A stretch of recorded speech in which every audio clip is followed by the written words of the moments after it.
Lectures on the Tabernacle, by William McClure, The Golden Altar of Incense. Or, Christ's Present Priestly Service. Exodus 30 verses 1-10. The golden altar stood in the holy place before the veil. It was made of acacia wood, and covered with gold. It was 1 cubit, or 1 foot 9 inches square, and 2 cubits, or 3 feet 6 inches high. Its size was adapted to its work, as was the brazen altar in the court. Here, it is for the offering of sweet incense; there, it was to receive whole burnt offerings.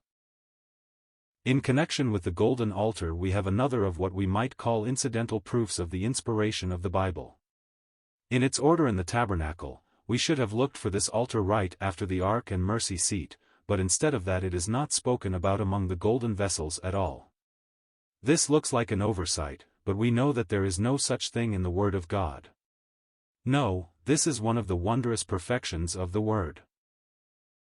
This altar, like the laver, brings the priestly work of our Lord Jesus before us, and we know that our Lord could only be a priest in resurrection. For if he were on earth he should not be a priest, Hebrews 8 verse 4.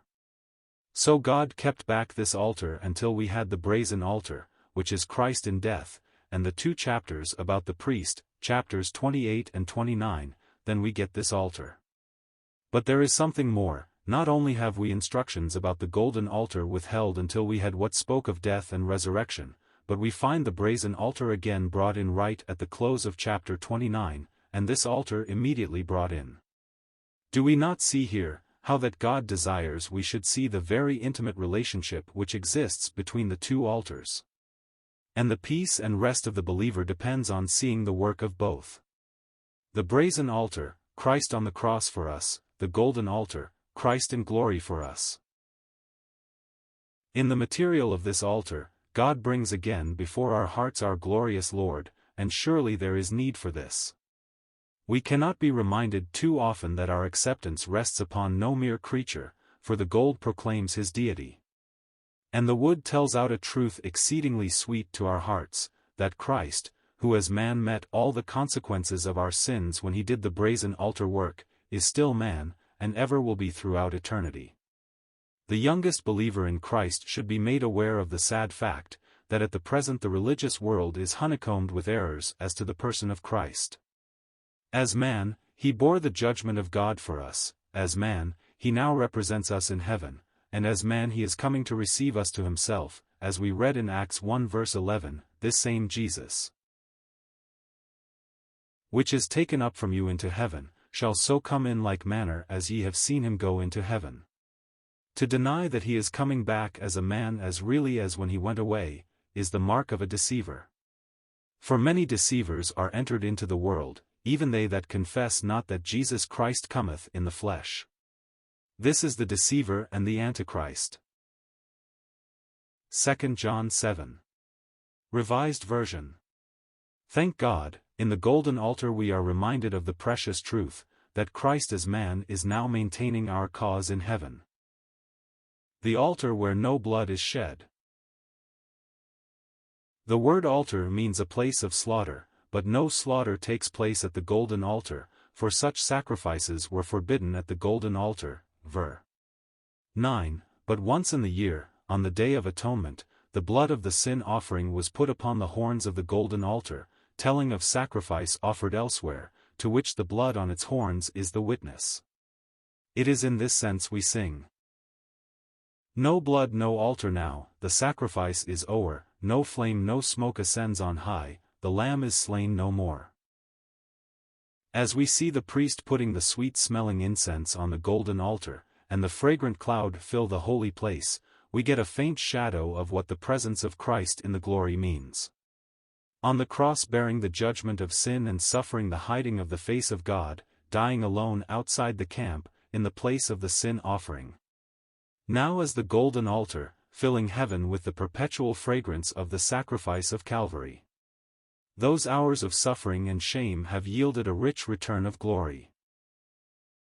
For Christ is not entered into the holy places made with hands, which are the figures of the true, but into heaven itself, now to appear in the presence of God for us, Hebrews 9 verse 24.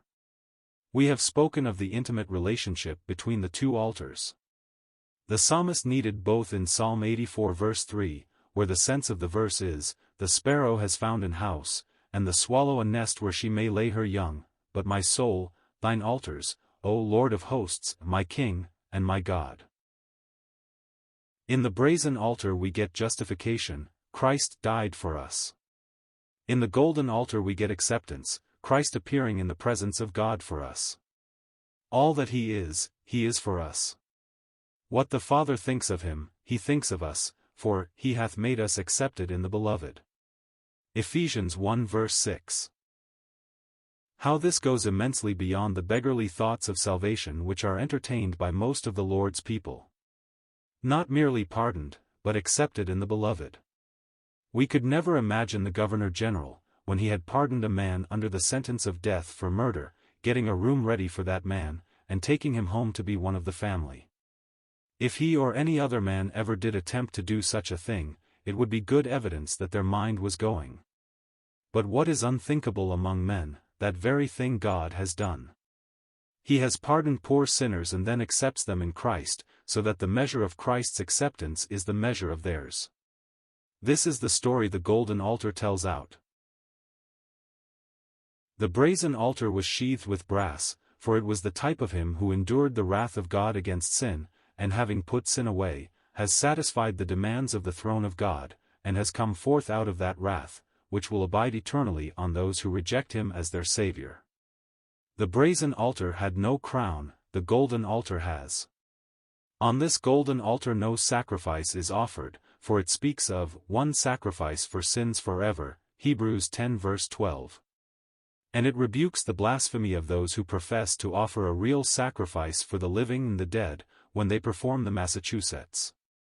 It was never to have meat offering offered on it, or drink offerings poured upon it. Christ shall never know humiliation or the weakness of the cross again. His brazen altar work has been accomplished and now glorified. He has entered upon His golden altar service in heaven, which will last eternally. We have an altar, or the holy priesthood. Hebrews 13 verses 13 to 15, 1 Peter 2 verse 5. Looking back over the way we have come, in dealing with the types of the tabernacle, we are struck with the way they brought out the activities of God's grace. We have been regarded as passive, or in other words, God has been the giver and we the receivers. All this has brought the grace of God before our hearts. But in the altar of incense we see a richer display of that grace than our poor hearts can well take in and respond to, and that is the creature put in the place of the giver, or a worshipper, for worshipping is giving, and the golden altar speaks of worship. Deuteronomy 26 gives us a fine picture of worship. The Israelite in obedience to God's word sets out for the place which God chose with a basket of the firstfruits of his land. He sets it down before the priest and the altar, and worships the Lord his God. Then the secret of his action comes out as we listen to his touching confession. He goes over in the presence of God what his people's former state had been in bondage and affliction. Then he reviews the grace that delivered them from Egypt, brought them through the wilderness, and placed them in a land that flowed with milk and honey. And now in grateful worship, he has brought of that which God has given him. It is easy to read this beautiful picture. Turn now to Ephesians 2 verses 11 to 12. We might summarize what the Spirit brings before us in this passage as, no Christ, no rights, no promises, no hope, and without God in the world. Could there be a more sorrowful picture drawn? Yet it was all true of each of us. But look at the change we have in verse 13, made nigh by the blood of Christ, verse 18, access by one Spirit. Unto the Father. Then verses 19 to 22 tell us we are no more strangers, but are of the household of God, and that we are builded together for a dwelling place for God. And what shall we say of the still richer unfolding that we get in chapter 5, where his purpose is declared to be that we are to shine in his glory, near to Christ as his bride. Surely we have been given a goodly inheritance, a land flowing with milk and honey. And we too should bring our first fruits. Let us read Hebrews 13 verse 15, by him therefore let us offer the sacrifice of praise to God continually, that is the fruit of our lips giving thanks to his name. Here we have the golden altar, by him, then we have the incense, the sacrifice of praise. And we are surely reminded of the perpetual incense by that word, continually. We look back to the priest who ministered at this altar, and we say, what an exalted office. Yes. No doubt it was. But the poor feeble Christian who in gratitude to God for his salvation, raises a note of praise, is in a still more exalted place. In the tabernacle we have the type, but in the Christian coming into God's presence through Christ, in praise or prayer, you have the blessed reality.